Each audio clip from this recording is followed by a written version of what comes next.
Hello guys, my name is Josh and welcome back to my YouTube channel.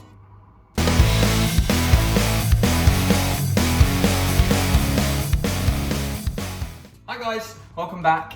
It is another week here in lockdown. Hope you're all well, hope you're keeping safe. I just want to apologise for the noise because there is the dustbin men coming out, so if you hear some banging, that is them. Anyway, thank you again for everyone that's been following my YouTube and subscribing, sharing. Obviously my content is full of so many things. As some of you or most of you know, I am a performer, I'm an actor, I'm a singer, a dancer, and I want to be a presenter too, and this is my platform to do that kind of thing. So thank you. Oh, I've got paint on my fingers. Joseph is having a bit of a tidy up of cleaning. Just want to say thank you to everyone that has been following this channel. Anyway, today's video, I thought because of what's going on right now in the world, bring some laughter to you guys.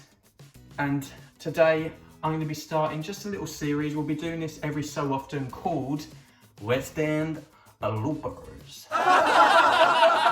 So what we're going to do is I'm going to have a few people on who have been on in the West End, been on tours, pantomimes, cruises, TV shows, and they're going to come on and just give you a little bit of a laugh of a blooper that happened to them whilst on stage. Because I'm going to tell you just two little stories quickly. Once when I was a little boy, I mean, I was not on the West End, but I think it's funny anyway, and if it's not, sorry. Once when I was a little boy, I was about 5-6 years old, went to go on stage. For some reason, Josh was not capable of going to the toilet, and was so nervous that he started peeing his pants. Instead of actually then going to the toilet, cleaning myself up, I just decided to get some tissues to stick down my pants to carry on weeing, because in my head I thought, oh, the tissue will soak up that wee. Instead it just provided a very, very bad smell. But I carried on, went on stage, did my bit, as if nothing was happening. We're really downstairs. There was a lot of sogginess. And my other little story that I'm going to say was last year when I did pantomime, again, not in the West End, but still at Barking Broadway, the Broadway Theatre. Can live the dream. I once went on stage, don't know why, and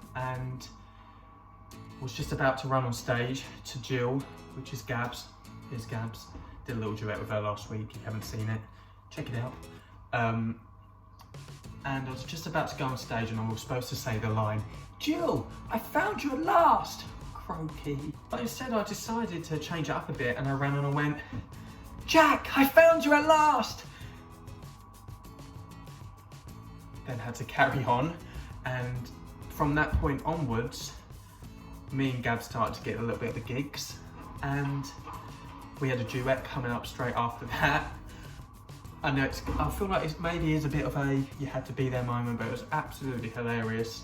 We just started giggling, you know that moment, that time where you just really can't hold it in, and then every time you start speaking, giggles come out. And when we got to the solo and it got to the point where I had to not sing and just pop, pop, pop. And me and Gabs couldn't look at each other throughout the whole love duet. Well done us. Changed the whole story of Jack and the Beanstalk, didn't I? On today's video, I have a few special guests, and they are Jonathan Dudley, Kelly Agbowu, and Charlie Stemp. So without further ado, let's just get going. I hope these videos bring some brightness and some laughter to your day, evening, whenever you're watching this video, and might as well take it away. So here we go, West End Bloopers. Hi, my name is Jonathan Dudley, and bloopers on stage. I've had many an embarrassing moment on stage. One of the funniest bloopers, which I just remembered, actually I've got two of them, and they they're both in different shows, but they always involve people's wigs. The first one that I remember was I was on tour with Joseph, and as part of my track I had to lay out the big sheet and it fell, and that became Potiphar's bed. But at that point, Mrs. Potiphar is kind of seducing Joseph, and as the sheet went up, it somehow landed on her head. But we still have to strike it really quickly because the set moves, so we moved the sheet, but as it did, it took off her wig, and she was in a bald cap. She did the whole kind of sexy Mrs. Potiphar dance with nothing but a wig cap. She looked like an egg, bald cap. I'll never forget it because we all were dying with laughter. And it's her kind of solo dance, bless her, and she was so good at it. I was like, I'm so sorry, I'll strip your wig off. The other option is a very good close friend of mine, who've known for years.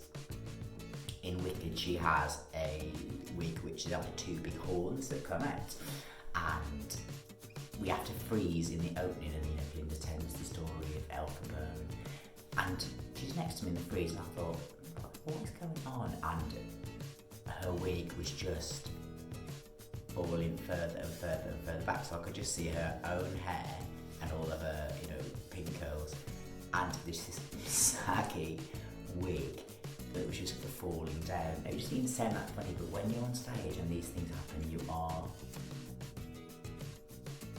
nothing is funnier. They are dying. Yeah, so it's just... I remember that, and then she did the whole opening number and trying to be really serious, like, Wicked! And she had wig is just hanging down here, but you can see her own natural hair, and you can see the front row literally going, oh look at her. Hey, I'm Kelly Agbowu. One of the funniest things I could think of that happened to me personally was when I was in Waitress and I was on for my cover Becky, and in the first number, Opening Up, you have to walk forward, opening up, with the apron, let me down, and then tie it round. But I did it because you catch them from Jenna, and I tied it around my waist back to front, so the pockets were on the inside, meaning that when it then came to putting the pregnancy test in for the negative and taking the check out at the end of the song, I had nada, and it was just like this pregnancy test box. I tried to like rest it against my stomach and the apron waistband. As soon as I moved, it fell out, and it was just being kicked around like a football on the stage, discreetly. I mean, it's bright pink. So yeah, that was my blooper, should I say. Not so funny at the time, but now we can laugh. Hi guys, Charlie Stemp here, and I guess for me the best blooper would be when I was in Half a Sixpence and there was a bar that we had to jump up on top of, and I went to jump up on top of the bar but gave it too much oomph and went straight over the other side and hit straight onto my head, and my legs were straight in the air, and tried to get back up to get into the choreography and didn't have a clue where I was, and just kind of walked around the stage for 5 minutes. Anyway, stay safe and ta-ra. There we have it. West End bloopers, part 1 complete. Thank you to all those people that came on today. I really, really do appreciate it for giving up your time to just do that little video and send it on over. I hope you guys enjoyed it. And thank you guys for watching. Please keep liking and sharing and subscribing. The buttons are down here. Just give it a little click all the time. But thank you very much. Hope you enjoyed the bloopers, and we'll see you next week for another video. I don't know what on, but there'll be another video. I'll see you then. My name's Josh.